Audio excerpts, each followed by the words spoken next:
What's up, everybody? Welcome back to the channel. I know it's been a while since y'all seen me. It's because, coaster season was in full effect. Your boy been traveling, checking out all the new coasters for 2024, so I can come back and report and let y'all know how I felt about all the new rides, give a couple trip reports, and here we go. First trip report so far is from Canada's Wonderland. I actually had a chance to go out of the country, visit Toronto, hang out with some of my coaster buds from my coaster club that I'm a part of, Melanin Coaster Network.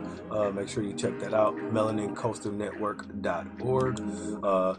We all traveled to Canada's Wonderland over the weekend to get some exclusive ride time on Leviathan and just hang out and check out the park itself. It was my first time at Canada's Wonderland, so I got to add a bunch of new coaster credits. We'll get back into how I felt about all of the rides at the park a little bit later in the video, but first let's go ahead and check out a little bit with the rides.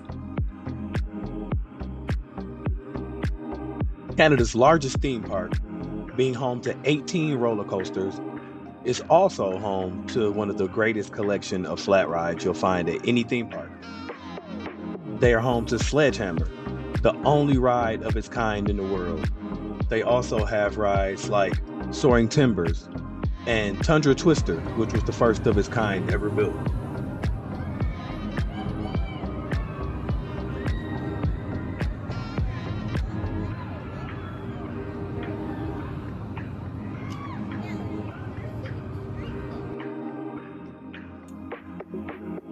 So make sure when you visit Canada's Wonderland that you don't skip the flat rides. You won't be disappointed. Make sure to stop by and hit up Lumberjack, Riptide, Nightmares, and Shockwave.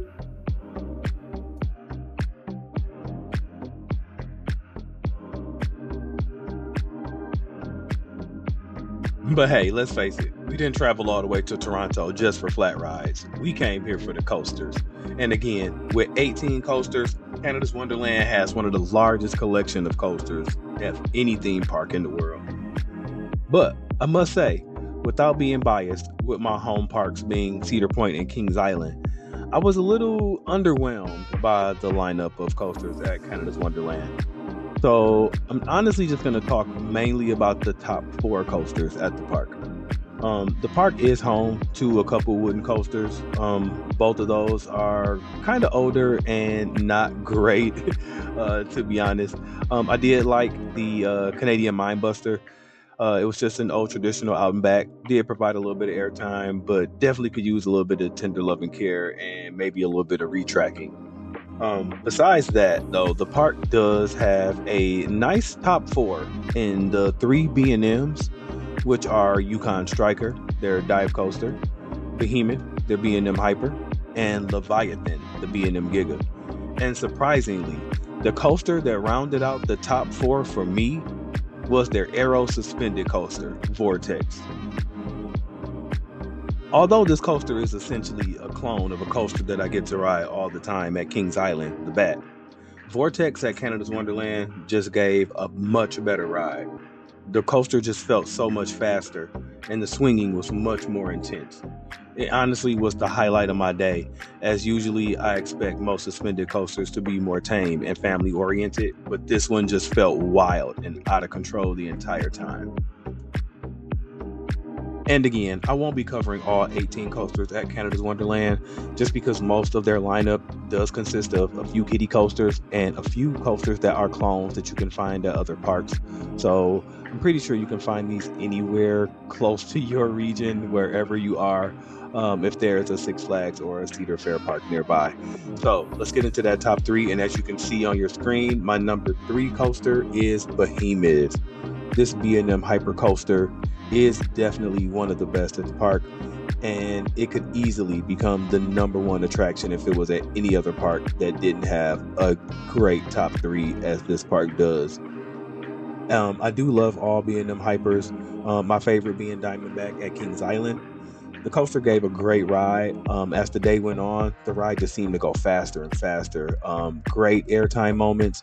Only thing I didn't like, it was trimmed a lot. I know if you could probably notice from the POV, for some reason there's trims on all 3 camelbacks right before you get into the mid-course brake run, which does slow down the momentum just a little bit. But again, the ride still provides great views of the lake nearby and just great airtime overall. Next up is my second favorite coaster at the park, the B&M dive coaster, Yukon Striker. Yukon Striker still holds the record for being the longest, tallest, and fastest dive coaster in the world. However, it will lose its record for most inversions on the dive coaster next year when the new coaster opens at Six Flags Great America. Yukon Striker also holds its height record, shares its height record with Valravn at Cedar Point, my home park. Valravn has a much shorter layout with only 3 inversions, whereas Yukon Striker has 4 inversions and also still has a little bit of steam after the brake run, providing some airtime and strong positive G's in its finale helix. Yukon Striker also provides amazing views of Toronto and also of Canada's Wonderland as a whole. Yukon Striker dives down into a lake before pulling back up, crossing over the Vortex coaster and passing right over the Tundra Twister flat ride. And of course, if you hadn't guessed it, my number 1 coaster at Canada's Wonderland is Leviathan. Leviathan was B&M's first ever Giga coaster to be built. At 306 feet tall, reaching speeds of 92 miles an hour, Leviathan just goes crazy from beginning to end. Getting that credit on Leviathan also meant for me that I've finally been on all 5 Giga coasters in North America. So if you want to know where Leviathan ranks against the other Gigas in North America, Millennium Force, Orion, Intimidator 305, and Fury, you'll have to check out a video that I'll be putting out in a couple days here. But as far as Canada's Wonderland goes, Leviathan is definitely the star of the show. So you have to make your way over to Vaughan, Ontario, Canada, just so that you can check out this ride. However, make sure on your visit to Canada's Wonderland that you do not neglect the 2 hidden rides that are built inside of the mountain. Wonder Mountain Guardian is a cool interactive 4D shooting ride / coaster, which is not to be missed. And also Thunder Run, a cool family powered coaster, is also built into the mountain.